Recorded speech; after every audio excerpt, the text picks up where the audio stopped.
Okay, so the next part of our lecture of November 20 is to run through Chapter 13, which is the chapter on aggregate supply and the short-run trade-off between inflation and unemployment. To summarize Chapter 9, we noticed that we have two kinds of aggregate supply. The first is the short-run aggregate supply, which is flat and relies on rather strict assumption that all prices are held fixed in the short run. And you have the long run aggregate supply wherein all adjustment is done through prices. And and aggregate supply is determined by Y bar, which is a function of productive inputs and the technology and the production function. Okay. So in this case, in Chapter 13, we will now refine this understanding of the short-run aggregate supply curve. Okay. And we're going to reflect the world wherein some prices are sticky and others are not. Okay. And at the end of it, we will have a short-run aggregate supply, which is not flat, but is upward sloping. Okay, indicate reflecting the fact that some prices, some firms will react to changes in aggregate demand by increasing output, and some firms will react by increasing prices. Okay. So we'll sort of come up with some models and some theories to rationalize that. By the end, we will have an aggregate supply curve in the short run, and we'll use that aggregate supply curve to derive what's called a Phillips curve. And the Phillips curve will allow us to think about the trade-off between inflation and unemployment. And that's basically where we're going to end this discussion. So let's talk about the basic theory of aggregate supply. So our job is to sort of incorporate frictions in price changes and reacting to changes in aggregate demand by producers or firms. So there are two prominent models that we will be discussing, and both of them can, of course, apply at the same time. It's not an either-or situation. And in fact, we will find that both of them sort of need to apply essentially both in the short run and in the long run. Now, both of them will give us a short run aggregate supply curve of this form, right? Wherein Y is a function of Y bar, which is that natural rate of output. But it's also a positive function of the gap here between the average price level and the expected price level. So this equation states that output deviates from the natural level from when the price deviates from the expected price level. So what's important here is, given that alpha is positive, given an expected price level, when the price changes, the Y will also change, positively so. So that means there's a positive relationship between P and Y. Again, given expectations EP on the current price level to be unchanged. However, we'll find that if, as prices change, and then the expected price also changes to go with it, let's say if the price goes up by 10%, and if at some point expected prices will also go up by 10%, probably because their expectations were correct, right? Because if the current prices went up by 10%, you'd think that expected prices will also go up by 10%. So at some point, everyone will figure out and match actual to expectations. And when that happens, Y should also go back to Y bar, and there's no longer a short run relationship between price and Y. We'll notice also that mathematically, 1 over alpha is the slope of the aggregate supply curve, because the supply curve will be price as a function of Y, and you'll have to invert this function here.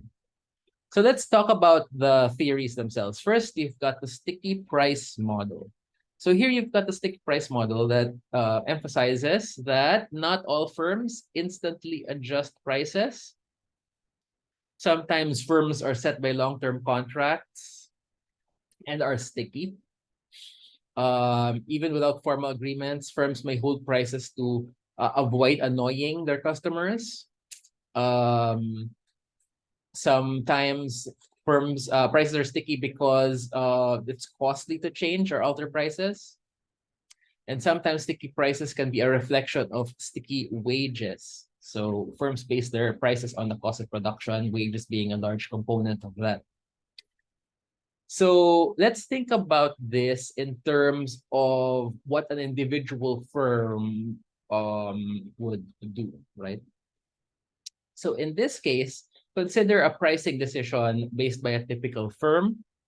You have a desired price P based on two macro variables, right? First, you will choose your individual price as a firm based on what you perceive as the overall level of prices.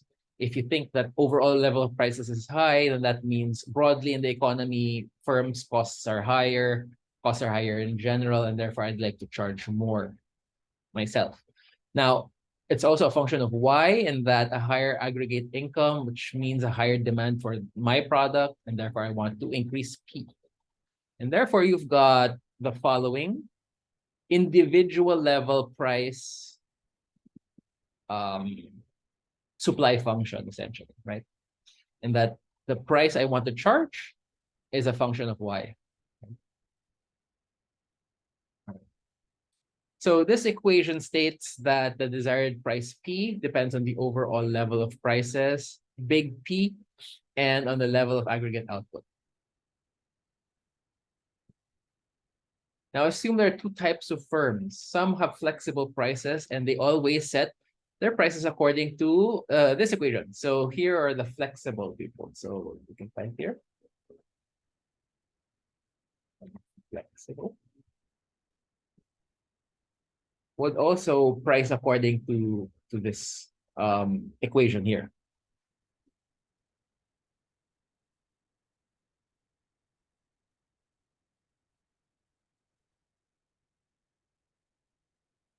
Whereas the inflexible firms, of which there's some share, right, will price according to this. These are, I would call these the sticky prices.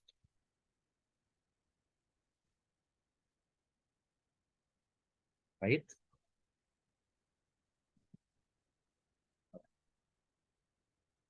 Now, suppose that everyone's expectations of the output is the same as the natural output, okay, and that their expectations are correct. Then these individual firms, small p, will price at the average level, what they perceive, what they expect other firms to charge on average. So you can use the pricing rules of the two groups and derive the overall or aggregate supply equation.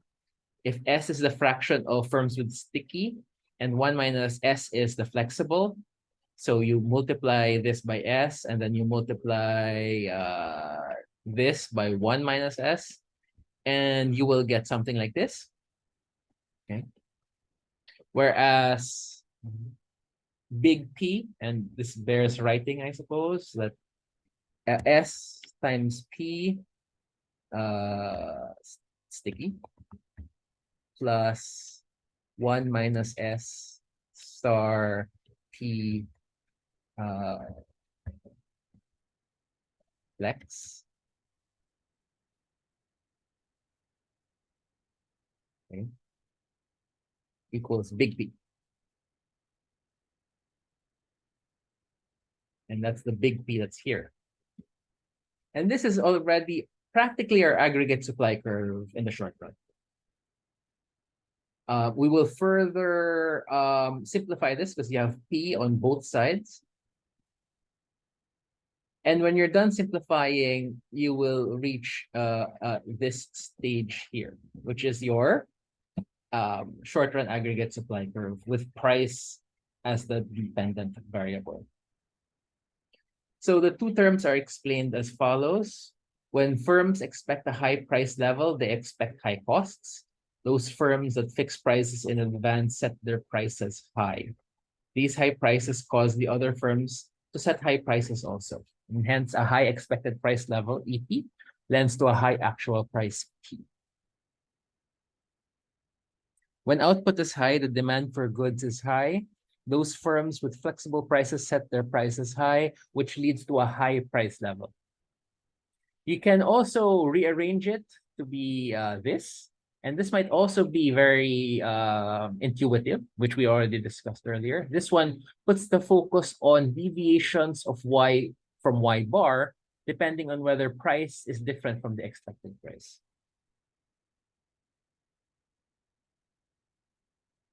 And here the alpha is S over 1 minus S alpha. So the sticky price model says that the deviation of output from the natural level is positively associated with the deviation of the price level from the expected price level. Now, I must say that in this model, the S is constant here. But we can show that the slope of the aggregate supply curve, which is this one, is a function of S, or the sticky. If S is very sticky, right? If S is close to 1, then this one disappears. Okay. Sorry. If S is one with sticky prices, that's correct.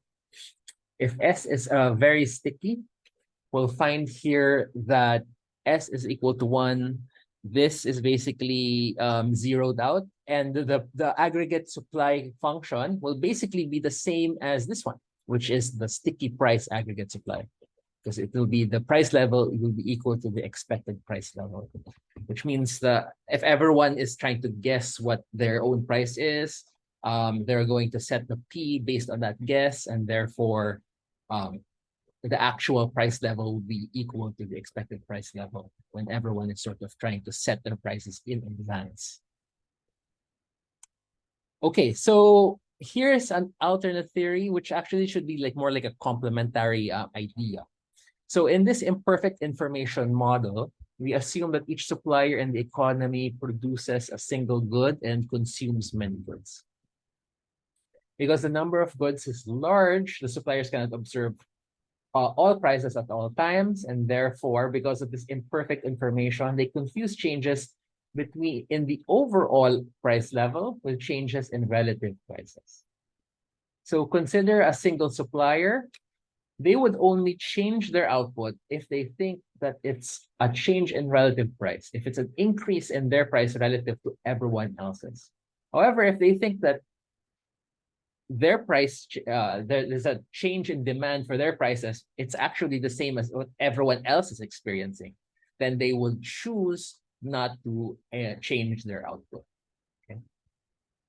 But it's in the short run, when the farmer makes the production decision, she does not know the actual situation, the relative price of asparagus. Okay? So you have to estimate the relative price of asparagus using the nominal price of asparagus and her expectation of the overall price level.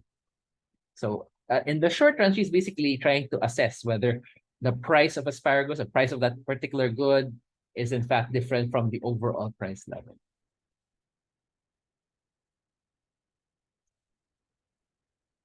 To sum up, the imperfect information model says when actual prices exceed expected prices, suppliers react to that by believing it's a change in relative price, and therefore they adjust their own supply, and therefore you get a similar kind of aggregate supply function as seen here.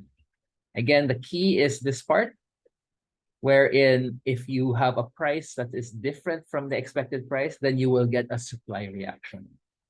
In the short run, there seems to be this idea that people misunderstand whether the price changes that they see are a relative price change or a change in the overall price level. Now, it's not quite clear in the text, but it should be said that this is just the slope of, let me just focus on that. This is this misperception, I want to say, or the sticky price idea where some firms are sticky, will lead to a short run relationship between price and Y. In the long run, and here we like the misperceptions model because it really puts the focus on expectations. In the long run, the expectations should work out, right? So in the long run, you can write here. In the long run, expectations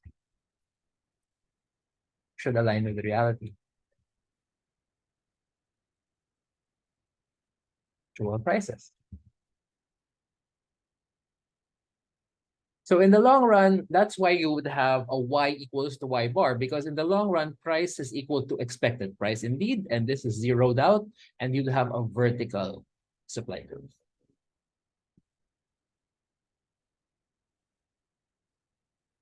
And here we will repeat what that relationship is. Here, if the price is higher than the expected price level, output exceeds its natural level. If it's the opposite, then it's the opposite. Here you have an image, a graph of the long run and the short run. And here you find that if prices are above the expected price, and here we are anchoring the expected price to be here, then if prices are above that, then you'd have a supply reaction, an increase in supply greater than y bar. If prices are less than, you'd have to, then firms would tend to decrease their output relative to y bar. And now we'll discuss again movements from the long run to short run. So it's similar to the simple example in chapter 9. But here, it really puts focus on the role of expectations as a way to move from the short run to the long run. So the short run is actually quite easy. So you've got the initial aggregate demand and aggregate supply here with A. There is a shift in aggregate demand, say through an aggregate demand shock or through, say, monetary or fiscal policy. And in the short run, you've got an increase in the price level from P1, where again, that's equal to expectations of P1, right? And here we go. And prices are now at P2. And P2 is above the expected price level, P1, as well as expected P2. Okay, because now you are above expected P1 and you're in this region of the aggregate supply curve that is upward sloping, and you are here at this part B. Now, in the long run, the economy will change by changing the expected price level. So the expected price level will change from EP, EP1, EP2 to EP3, right? And in this level, you're looking for an EP1 and EP2 such that it's consistent with Y bar. And that is where an aggregate supply curve basically shifts to the left because of the change in expectation. And it will find a price, a pair of prices, P3 and EP3, the actual price and the expected price, wherein they're equal and Y is equal to Y bar. And that's why you will see a shift to the left of the short run aggregate supply from AS1 here to here, right? And then it will go back to here, and then Y will be equal to Y bar at that level when the actual price is equal to the expected price. And again, I remind you here, when the price is equal to EP, it must be that Y is equal to Y bar, and that is what defines the long run. So you're looking for a pair of prices, actual and expectation, wherein Y is equal to Y bar, or the natural level of output. And that is here at point C. All right, in the next part of this video, we will do inflation and the Phillips curve.